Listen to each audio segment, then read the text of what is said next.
see, because we had him for a year in England, and in that time, you will know, and obviously your fellow countrymen will know that if you ever see a lion by itself, something is wrong. Yeah. It's injured or it's lost. They're never alone. They're always with their pride, with their paws linked over each other. They're always cuddling and licking each other. And so when you have a lion by itself, lions being the only gregarious big cat, you never see leopards together unless they're breeding, or tigers or jaguars. A lion by himself's in trouble. And so when there are no other lions around, they will look for a substitute family. And so therefore, of all the big cats, they are the easiest to habituate because they're looking for company. Mm. Now, although, the story is, the book and the film, that's all about Ace and myself. In fact, there were 8 of us looking after that little lion. There was myself, my girlfriend, Ace, his girlfriend, the 2 boys who owned the shop, the cleaning lady, a girl who came to play with him every day, who'd had a lioness in Rome, so she knew a lot about looking after lions in urban situations, and Derek Catani, the photographer, who took all the photographs. So he was never alone. And if he was awake, there was someone with him. And so that was a reason he was incredibly calm, because he was never bored, he was never frustrated. People were always playing football with him or playing with him, or the exercise.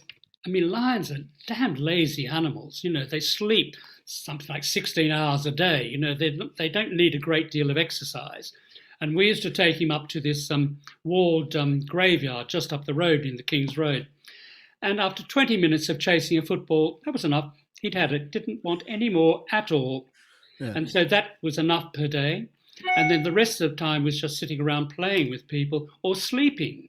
Mm. And the only unnatural thing we did with him, he was sleeping at night rather than the day, which of course in the wild is normally the other way around with lions.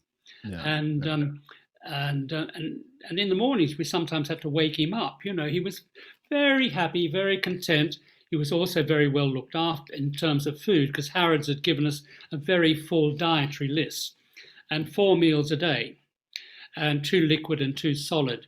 Yeah. And so unlike lion cubs in the wild, which really struggle, they eat last. And after they're suckled, they eat last.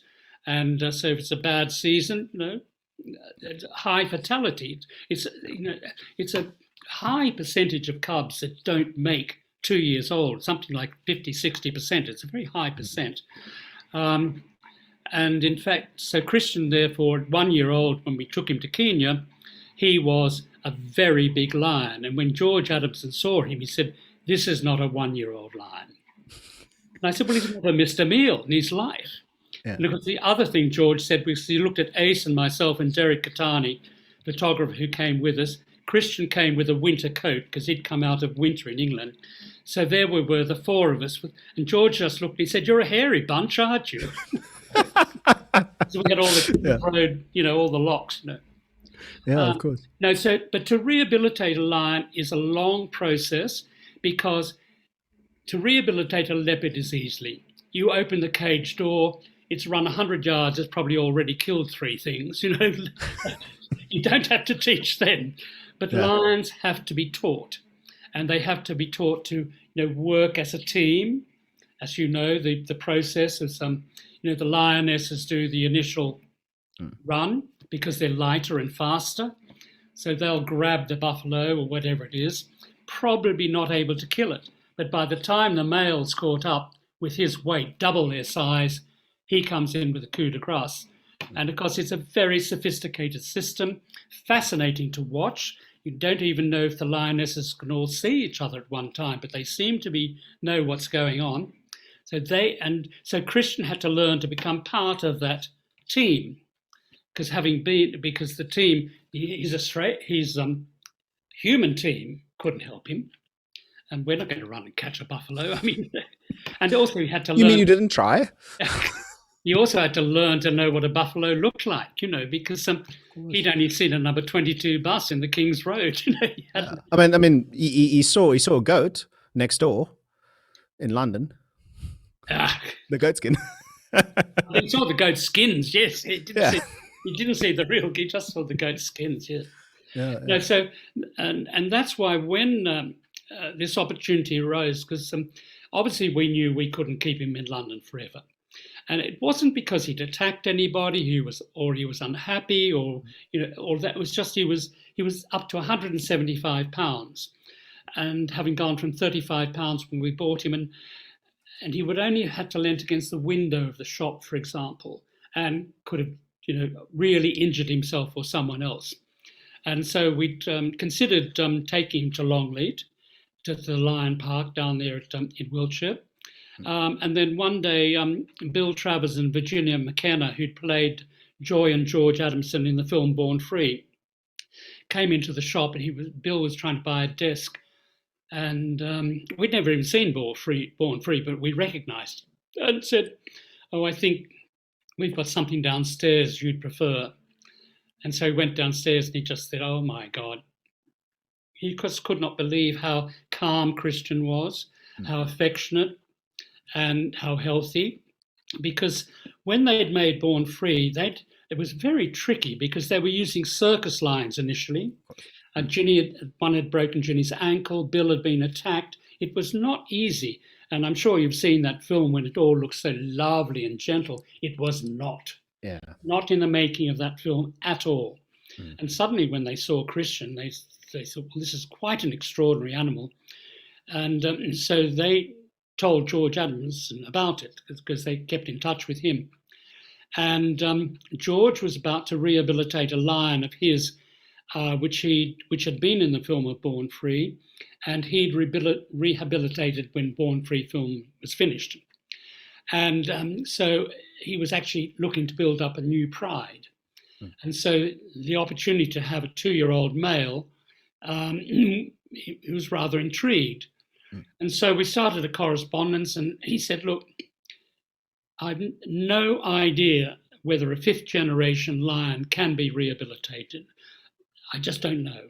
I mean, Elsa knew the smells of Africa. She knew, she was there. Christian had no knowledge." And anyhow, we hummed and hawed. All 8 of us sat down and thought, well, what should we do? And we thought, look, this is a unique opportunity. This is the guru of lions. This is the man who knows more about lions than anyone else in the world. If anyone can do it, he will. And we were confident because Christian was so strong, he was healthy. And also George said the easiest lions to rehabilitate are lions that are habituated to people, because you can guide them, you can help them, and you can show them things. And, they just don't run off like a leopard would. And so we decided to do it. We took him, gave him to George, astounded by his size, as you saw, as I told you. And it actually worked, which it was quite tough because, when Christian arrived up at Kora, up in Rehabilitation National Park, the first thing was, of course, his pads, he'd been running around in Chelsea with nice grass. And suddenly, like you and me on the beach on the first day, kind of, ooh, ah, ooh, ah, ooh, he's kind of going, oh my God, what's this? His coat had to fall out, and his pads had to toughen up. But that happened pretty quickly. And we only left him there we stayed for 3 weeks. And that was just so that we were totally confident that he was going to be fine with George. I mean, I didn't really doubt it, but it was just slightly just to enjoy spending time with such a guru, to be with such a man, because he was an extraordinary man. I mean, he was more African than most tribes. He knew every animal. He knew Swahili, he knew Orma, he knew Gala, he knew Maasai. He spoke so many different languages, and the locals all respected him enormously. He was a man of great wisdom. And so just to spend those first weeks with him was an incredible privilege. And so we left knowing that Christian was in the safest of hands.